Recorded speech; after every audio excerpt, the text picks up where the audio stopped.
Terima kasih pemirsa, Anda masih bersama kami dalam Berita Papua. Bagi Anda yang baru bergabung, kami akan sajikan kembali 3 berita utama hari ini.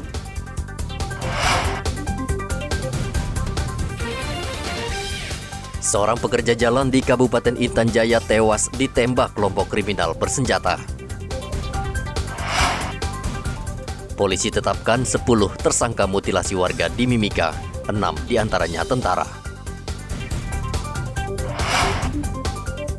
3.000 lebih tentara dan polisi disiapkan untuk mengamankan kunjungan Presiden ke Jayapura dan Mimika.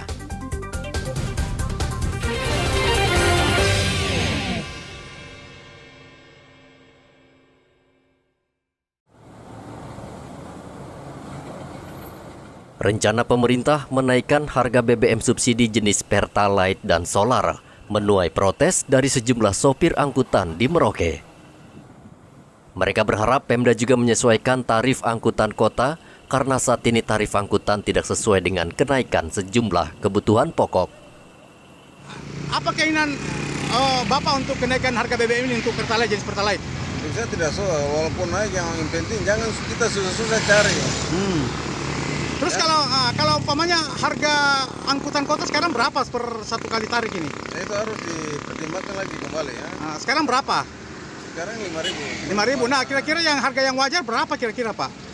Tergantung pemerintahnya mau kasih naik harga berapa karena biar sesuai dengan harga BBM yang mau naik. Pasti 5.000, Pak ya?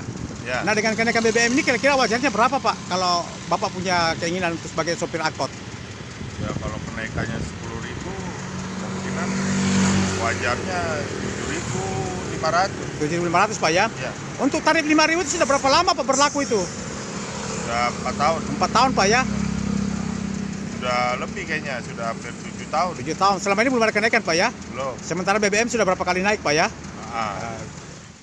Saat ini tarif angkutan kota di Merauke untuk sekali jalan sebesar Rp5.000.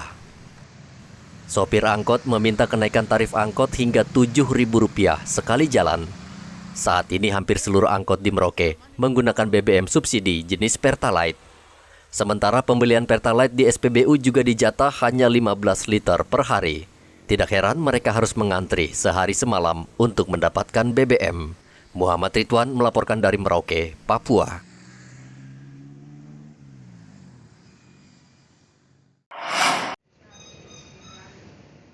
Polantas Merauke menghimbau pengendara agar membayar pajak kendaraan karena masih banyak pemilik kendaraan yang menunggak pajak baik roda 2 maupun 4. Kasat Lantas Polres Merauke AKP Dianovita mengatakan temuan ini dari hasil razia yang dilakukan polisi di sejumlah tempat di Merauke. Melaksanakan razia, banyak kami temukan masyarakat yang belum membayar pajak atau terlambat membayar pajak. Oleh karena ini kami menghimbau pada saat ini Samsat Polres Merauke sedang melaksanakan pemutihan, yaitu pemutihan denda pajak sekaligus bea balik nama, agar masyarakat dapat memanfaatkan kesempatan ini dengan sebaik-baiknya. Nah, Bu, untuk sampai kapan program pembebasan pajak itu dari Samsat sendiri, Bu? Pembebasan pajak ini berlaku mulai tanggal 1 Agustus sampai dengan 31 Oktober.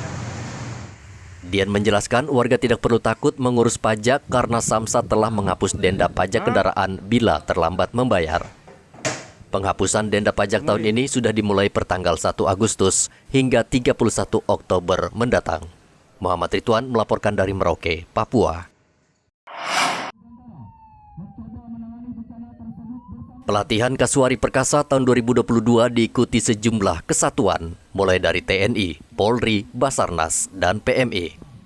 Kegiatan sendiri berlangsung di Bandara Moses Kilangin, Timika, Selasa kemarin.